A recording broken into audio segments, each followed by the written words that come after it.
To expand those issues, it potentially is we may have to amend the plan if we want to go greater than those areas. It may also be possible to assess these PIA fees on residential projects through a revised interpretation of the plan. And so we're working with the city attorney to see if that will actually happen. Now, DOT believes that that the specific plan should be updated because the environmental projections were for up to the year 2010. And so we will look forward to working with all of you in this room as that debate goes forward and to talk about what some of the impacts are. The city attorney has advised the city that we do not have a legal basis at this time for a moratorium on development on the Ventura corridor.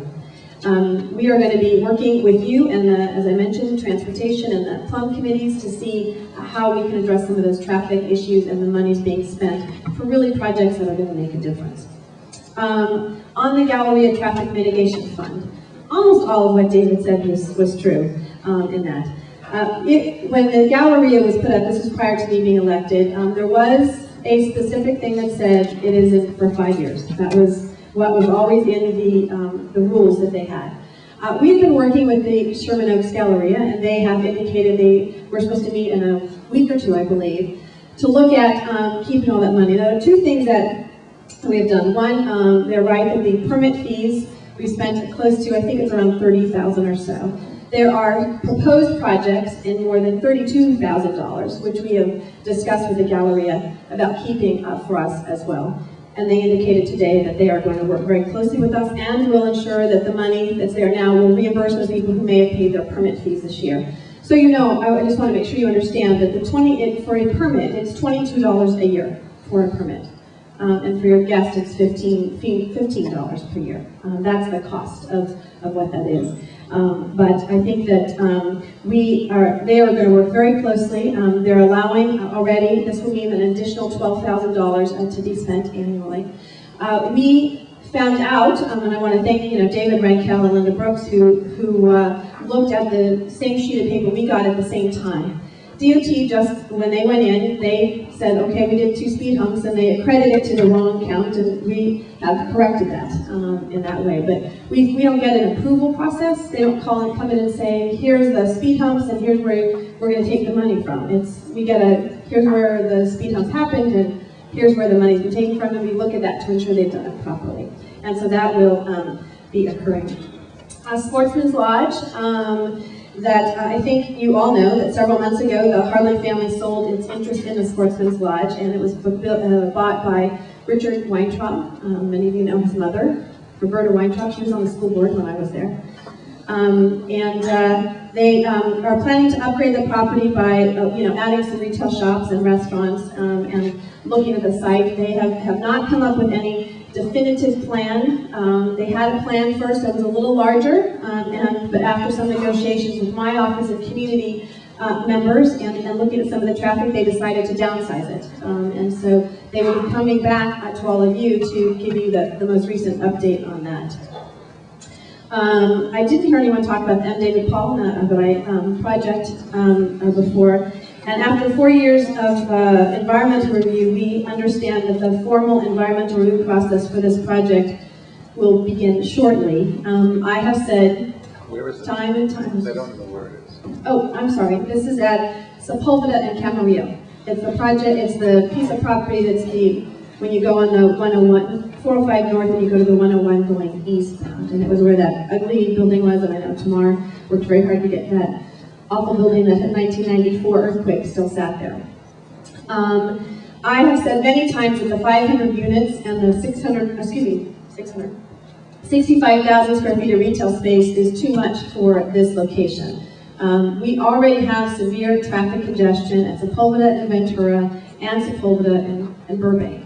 And in fact, some of the early information that was provided to our office in fact said that they were unmitigatable, those intersections, if they added that many units. And so I have been very public about my opposition to that project at that size. And so the EIR is supposed to be submitted to the planning department soon.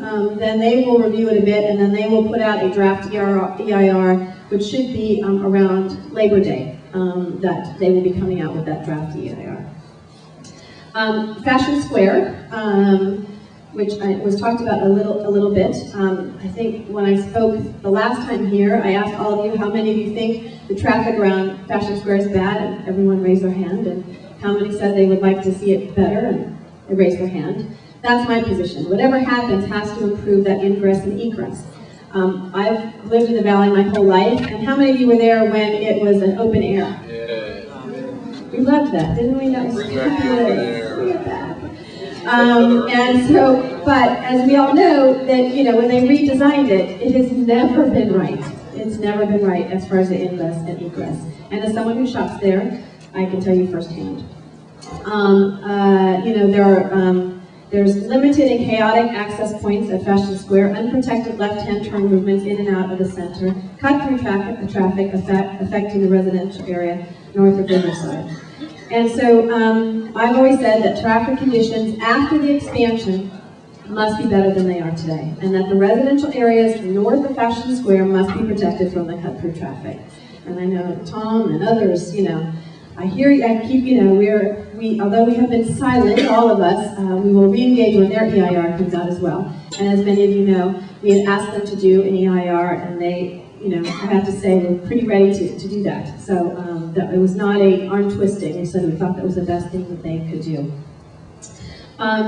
In some of the environmental review procedures I just want to talk to you about, which was in February of 2007, Councilmember Weiss, and I seconded his motion, directs the planning department, I think that was the one I seconded or supported, I can't remember, directs the planning department to review its practice of having developers select and retain their own consultants to prepare EIRs. During the budget process this year, the department reported that it would be infeasible for the department to do all those EIRs. However, that it would be possible to create a system where the city actually selects the EIR consultant and the developer pays for the consultant work. And so we are moving forward on that as the department comes back. Library Square, the designs for the Library Square actually have been completed, so we're very excited about that. I have to say, I'd like to say everything is perfect, and Nancy's been very patient. There's been a few, no pun intended, bumps in the road on this one, and getting it going forward. And so I want to thank you for your patience. The speed humps, I know you all have been working hard, and we've got some of those petitions, I think all of them, right now, all the petitions recently were submitted. And so we are going to ask DOT to expedite that as quickly as possible. And so between the 175,000 and the 30 to 40, I said whatever it took in that 30 to 40,000 we would find. We've been told thus far, and have not heard anything differently, that money, it's a voluntary, it is not part of a written documentation that says, there's nothing in it that says they can take that money back at this point in time. So that being said, we are still moving quickly on it because we want to see it done, and I particularly do. I want to thank Nancy for all her work. I just want to make sure I address some of the issues I know people are going to be asking.